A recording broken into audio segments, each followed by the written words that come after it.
বন্ধুরা শুভ সন্ধ্যা, আশা করি সবাই ভালো আছেন। চলে এলাম আজকের সান্ধ্য রাত্রিকালীন গুরুত্বপূর্ণ আপডেট নিয়ে। দেখুন, একেবারে তৈরি হয়ে গেছে বঙ্গোপসাগরে নিম্নচাপ, ভারী থেকে অতি ভারী হচ্ছে আরও। এদিকে ইয়াগি, খবর কি? ইয়াগি কিন্তু সারা দিন দাপট দেখিয়েছে। কোথায়? হানই হানই এবং লাওস এই দেশে। এছাড়া চায়নার উপকূলেও কিছুটা লক্ষ্য করা গেছে এর দাপট। এর পরবর্তী সময় মায়ানমারের দিকে চলে আসবে, খানিকটা আসবে থাইল্যান্ডের মধ্যে দিয়ে, এবং মায়ানমারে প্রবেশ করার পর সেটি কিন্তু আমাদের ভারতের দিকে এগোবে। তবে হ্যাঁ, এই যে ঘূর্ণিঝড় বা টাইফুন ইয়াগি, এটি এই মুহূর্তে তার দাপট কমিয়েছে। এই মুহূর্তে কিন্তু আর সে ঘূর্ণিঝড় নেই, এখন অতি ভারী নিম্নচাপে পরিণত হয়েছে, এবং অতি ভারী নিম্নচাপের জেরে ভারী থেকে অতি ভারী বৃষ্টি হচ্ছে এই মুহূর্তে হানই এবং থাইল্যান্ডের কিছু অঞ্চলে, চায়নায়। আমি আপনাদেরকে বৃষ্টি ও বজ্রমুড়ে যদি দেখাই তাহলে বুঝতেই পারছেন, হানই, পুরো হানই জুড়ে বৃষ্টি, এবং এদিকে লাওস, উত্তর লাওসে বৃষ্টি, এবং পরবর্তী সময় থাইল্যান্ড হয়ে প্রবেশ করবে মায়ানমারের দিকে। একটা কথা বলি, এই যে ইয়াগি নামে টাইফুনের নামকরণ করেছে জাপান, এর পরবর্তী বলছিলাম না, আবার আরেকটি তৈরি হবে এখানে ঘূর্ণাবর্ত, এবং তার থেকে আবার একটি ঘূর্ণিঝড় তৈরি হবে বা টাইফুন তৈরি হবে দক্ষিণ চীন সাগরে। সেটি অবশ্য আমাদের দিকে আসবে না, কিন্তু একটা ইন্টারেস্টিং ব্যাপার যেটা আপনাদের জানিয়ে রাখি, এই পরবর্তী টাইফুনের নাম হচ্ছে লিপি, LPI। এই লিপি নামটি কিন্তু করেছে হানই এবং লাওস, এই দুটো দেশ মিলিয়ে। এই মুহূর্তের পরিস্থিতি তো দেখলেন, পরবর্তী সময়টা নিয়ে আমরা আলোচনা করব কি হতে পারে। চলে যাই সরাসরি আমরা আগামীকাল রবিবার দিন সারাদিন ধরে এই ঘূর্ণিঝড় নিম্নচাপ রূপে মায়ানমারের মধ্যে প্রবেশ করবে কাল সারাদিন ট্রাভেল করে। অন্যদিকে আমাদের উত্তর বঙ্গোপসাগরের যে নিম্নচাপ, সেটি কিন্তু রবিবার থেকেই একেবারে আমাদের যে ওড়িশার উপকূল, পুরী, ব্রহ্মপুর, ভুবনেশ্বরে দাপট দেখানো শুরু করে দেবে। যদিও দক্ষিণবঙ্গে খুব একটা রবিবার দিনকে তার এফেক্ট পড়বে না, তার পরবর্তী সময় পড়বে। এবার চলে আসি রবিবার রাতের পর সোমবার শুরু, সোমবার ভোর রাত এবং সোমবার সারাদিন যেটা দেখা যাচ্ছে, তাতে সোমবার দিন যেরকম উপকূল অঞ্চল আমাদের ওড়িশায় এর এফেক্ট থাকবে, ঝোড়ো হাওয়া, সাথে মৎস্যজীবীদের কিন্তু এখানে রেড অ্যালার্ট জারি রয়েছে। তার কারণ এই মুহূর্তে বা আজ থেকে শুরু করে আগামী মঙ্গলবার পর্যন্ত উত্তাল থাকবে সমুদ্র। তার ঢেউয়ের কতটা বিস্তৃতি আমি সেই নিয়ে পরে আলোচনা করছি, আগে বৃষ্টির বিষয়টা আলোচনা করে নিই। সোমবার দিনই সকালের দিক থেকেই আমাদের দক্ষিণবঙ্গের এফেক্ট শুরু হবে, বিশেষ করে দীঘা, মন্দারমণি, এদিকে খড়গপুর, হলদিয়া, কোলাঘাট, তার পরবর্তী সময় কলকাতা, হাওড়া, হুগলি, 24 পরগনা, এই সমস্ত জায়গাতে কিন্তু বৃষ্টি হবে এবং ঝোড়ো হাওয়া বইবে। দেখুন, কলকাতার উপর থেকেও এই ঝোড়ো হাওয়া দেখা যাবে। এটা কিন্তু বঙ্গোপসাগরে তৈরি হওয়া নিম্নচাপের জের। এর পরবর্তী সময় সোমবার ওড়িশার মধ্যেই মোটামুটি এর দাপটটা বেশি চলবে। আমাদের দক্ষিণবঙ্গে হালকা মাঝারি বৃষ্টি দেখা যাবে। আর দেখুন, ওড়িশায় এই বঙ্গোপসাগরের যে নিম্নচাপ, সেই নিম্নচাপের জের কতটা পড়ছে। অবশ্য সামান্য চেঞ্জ হতেই পারে, সেটা আমাদের দক্ষিণবঙ্গের উপরও পড়তে পারে। আপাতত আমরা ওড়িশার উপরেই দেখতে পাচ্ছি বঙ্গোপসাগরে তৈরি হওয়া নিম্নচাপের জের। পরবর্তী সময় এই নিম্নচাপের জের আরেকটু আমাদের দক্ষিণবঙ্গে ছড়িয়ে পড়বে, এবং বেশ খানিকটা মালদা এবং বীরভূম, মুর্শিদাবাদ, নদিয়ার দিকেও থাকবে দাপট। এই মঙ্গলবার দিনটা খুব গুরুত্বপূর্ণ, তার কারণ মঙ্গলবার এই যে নিম্নচাপটি, যেটি ইয়াগি ঘূর্ণিঝড় থেকে উৎপন্ন হচ্ছে, সেটি কিন্তু মায়ানমার হয়ে এগোতে থাকবে।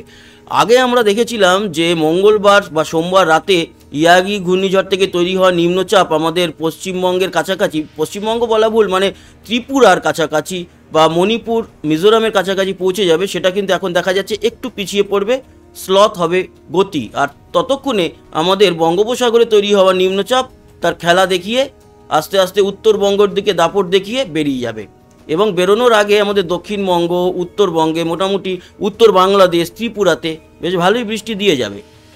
এবার আসি এই যেটা মায়ানমারের প্রবেশ করবে বুধবার দিনকে, ইয়াগি ঘূর্ণিঝড় থেকে তৈরি হওয়া নিম্নচাপ, সেটি কিন্তু বুধবার খুব তাড়াতাড়ি আমাদের ভারতে প্রবেশ করে যাবে। বিশেষ করে মিজোরাম, এদিকে শিলচর, এদিকে মণিপুর, নাগাল্যান্ড এবং ত্রিপুরা, দক্ষিণ বাংলাদেশ, এদিকে সিলেট, মেঘালয় আর তার সাথে সাথে আমাদের পশ্চিমবঙ্গে প্রবেশ করবে বুধবার দিন বিকেলের দিকটাতে। বিকেলের দিকে কিন্তু আমাদের পশ্চিমবঙ্গের সব জেলাতেই, যেরকম উত্তরবঙ্গ, উত্তর দক্ষিণ দিনাজপুর, মালদা, মুর্শিদাবাদ, নদিয়া, এদিকে বীরভূম, সব জায়গাতেই বৃষ্টি থাকবে। বুধবার এবং বৃহস্পতিবারও কিন্তু এর এফেক্ট চলবে আমাদের দক্ষিণবঙ্গে বা পুরো বাংলা জুড়ে, পশ্চিমবঙ্গ, বাংলাদেশ, ত্রিপুরা, আসাম জুড়ে এর দাপট বৃহস্পতিবার অবধি থাকবে। এবং শুক্রবার কিছুটা বৃষ্টি হয়ে শুক্রবার থেকে আস্তে আস্তে করে পরিষ্কার হবে। শনিবার থেকে মোটামুটি কিন্তু আবার পরিষ্কার হয়ে যাবে। তার মানে এই সোমবার থেকে আমরা একটা পরিবর্তন লক্ষ্য করতে পারছি ভালোভাবে আমাদের বেঙ্গল জোনে। যদিও সোমবার দিনটায় অতটা যে খুব কিছু হবে তা নয়। মঙ্গলবার যদি বলি, মঙ্গলবার থেকে বড় একটা চেঞ্জেস আসছে এবং মঙ্গল, বুধ, বৃহস্পতি, শুক্র এই 4টে দিন বেশ দুটো নিম্নচাপের জের আমাদের যেরকম ত্রিপুরা, সেরকম আসাম, সেরকম বাংলাদেশ, সেরকমই পশ্চিমবঙ্গের উপরে পড়বে। সব জেলাতেই বৃষ্টি আছে। আরও যত আমরা ক্লোজে যাব, আজ শনিবার, রবি বা সোমবারে পৌঁছে যাব, তত কিন্তু এই বৃষ্টির পরিমাণ এবং বৃষ্টির টাইমিংটা আরও এক্স্যাক্ট বলা যাবে যে কখন থেকে কখন বা কতটা পরিমাণ বৃষ্টি হবে। এখন তো দেখতে পাচ্ছি মোটামুটি ভালো পরিমাণ বৃষ্টি আছে। তো বৃষ্টির পরিমাণে যাই আমরা। আজকে রাত্রি 9টা থেকে কালকে রাত্রি 9টা অবধি যদি আমরা দেখি বৃষ্টি, তাহলে কতটা বা কোথায় বৃষ্টি হচ্ছে। দেখুন, আজ রাত 9টা থেকে কাল রাত 9টার মধ্যে বৃষ্টি আমরা লক্ষ্য করতে পারছি।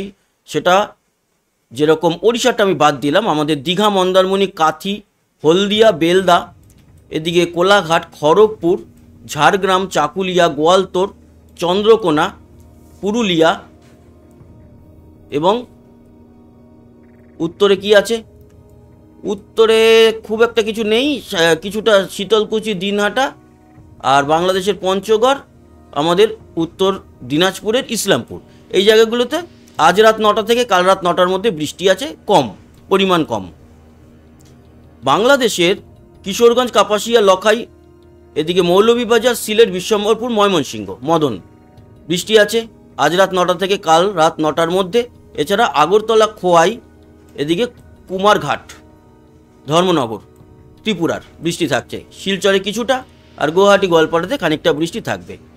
এবার কাল রাত্রি 9টা থেকে পরশু দিন রাত 9টা অবধি যদি আমরা দেখি, তাহলে দেখা যাচ্ছে আমাদের উত্তরবঙ্গে সেরকম কিছু বৃষ্টি নেই।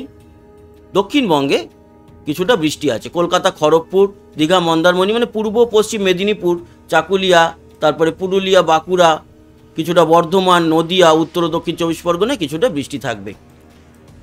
শিলচর এবং এদিকে মৌলভীবাজার, মদন, লখাইয়ের দিকে বৃষ্টি খানিকটা লক্ষ্য করতে পারবো। বাকি খুব একটা কিছু বৃষ্টি আপাতত থাকবে না।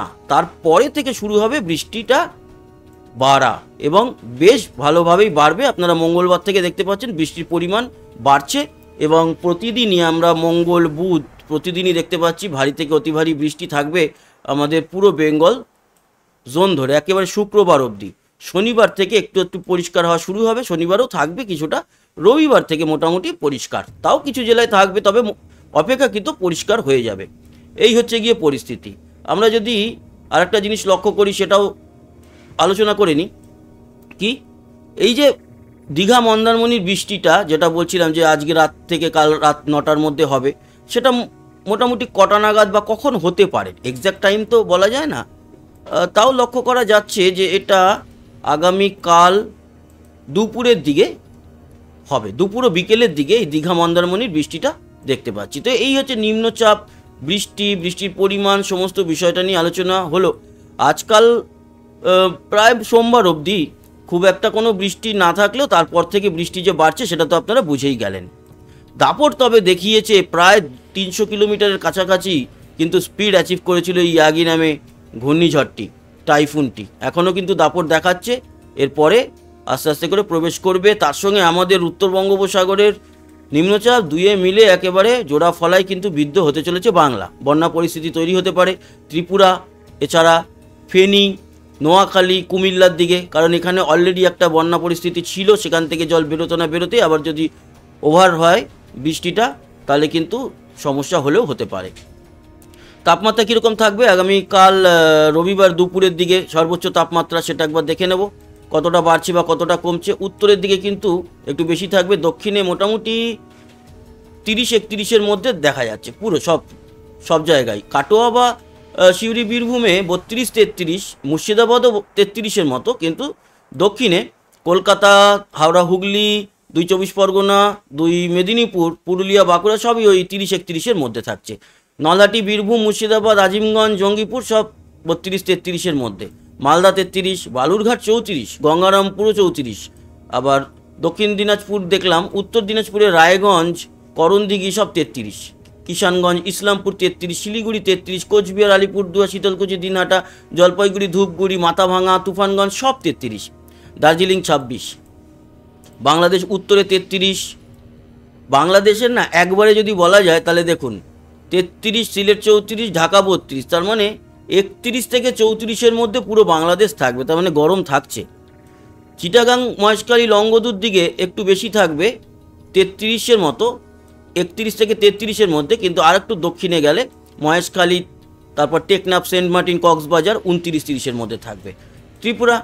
ত্রিপুরা থাকবে 33-34-এর মধ্যে, শিলচর 33, এবং আসামের গোয়ালপাড়া, গুয়াহাটি, হোজাই, ডিমাপুর সবই মোটামুটি 33 থেকে 35-এর মধ্যে, তেজপুর, নওগাঁও 34।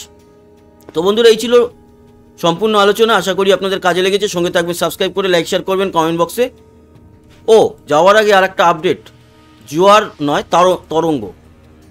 তরঙ্গ দেখুন, এই যে বলছিলাম না পুষবে সমুদ্র, উত্তাল হবে, এবং মৎস্যজীবীদের জন্য মঙ্গলবার অবধি বারণ আছে মাছ ধরতে যাওয়া। দেখুন 9-10 ফিট তো এরকম কাছাকাছি, আরও দূরে গেলে 12 থেকে 18 ফিটের উপরে কিন্তু চলে যাবে এই ঢেউ।